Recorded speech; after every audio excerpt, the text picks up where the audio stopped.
This altitude reminds me of a story of a very rich man who was driving through the more popular street of the city, and he was driving a very fancy car, new brand car. And as he was stopping in an intersection, he saw another car, even more fancier, more stylish.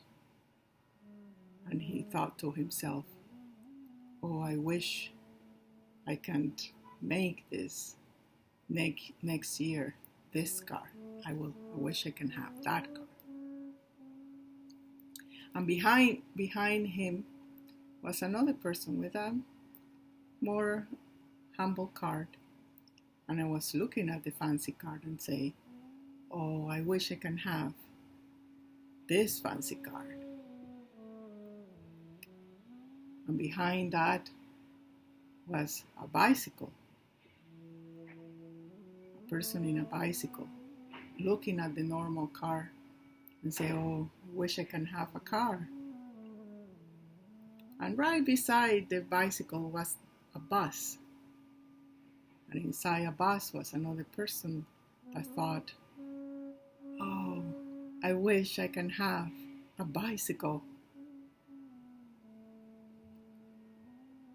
And from all the buildings as I am now, on top of all the buildings, was a person in a wheelchair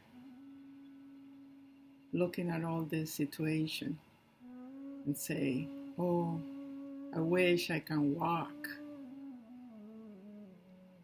And even above the big building, in the realms of the angels, was this angel looking at the person in the wheelchair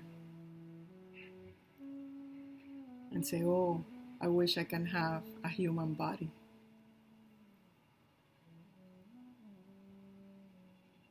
So there are many angles we can see or relate to this story. But mostly is that there is always a desire in front of us. There is something to gain. And that is the natural human impulse to exalt, to progress, to reaffirm itself, to conquer, to make himself a little bit better, to evolve. But there is certain things that desire or that natural instinct of improvement, where it can be directed. If it's directed towards the car, then the car is an impermanent thing. And you will feel very good in the beginning. But then it will be another desire and another desire and another desire. So where to apply this natural impulse of the improver, let's give it that name, where the improver should be directed. And as a master, the use of the desire is just not to react, to drive yourself in the direction of the desire. Acknowledge the desire. It is a good thing. But when the desire becomes from your own personal will, then it becomes destructive.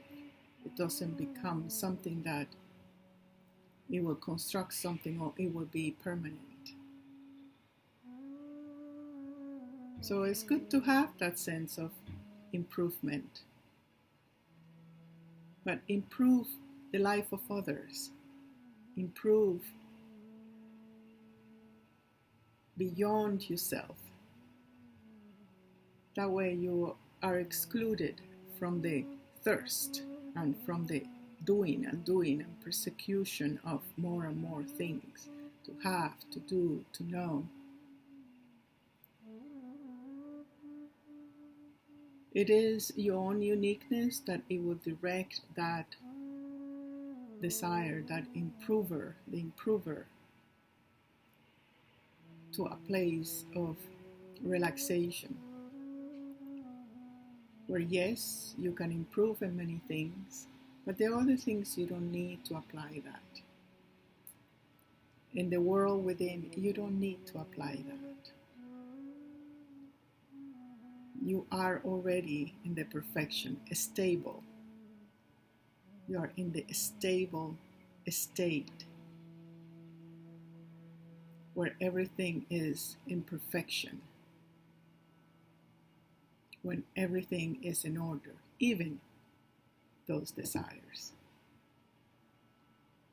So the whole trick is have your preferences, have your desire, but don't get sucked in.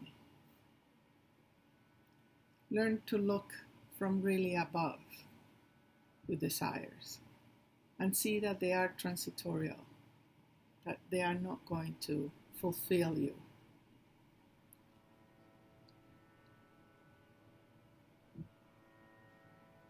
On another hand, make a contemplation of where your improver is taking you.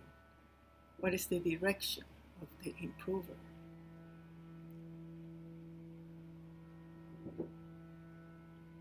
And don't make it too intense, too serious. Make it simple, like improve your garden, improve the well-being of others, improve things that when you walk, they are left behind and is unimportant to you.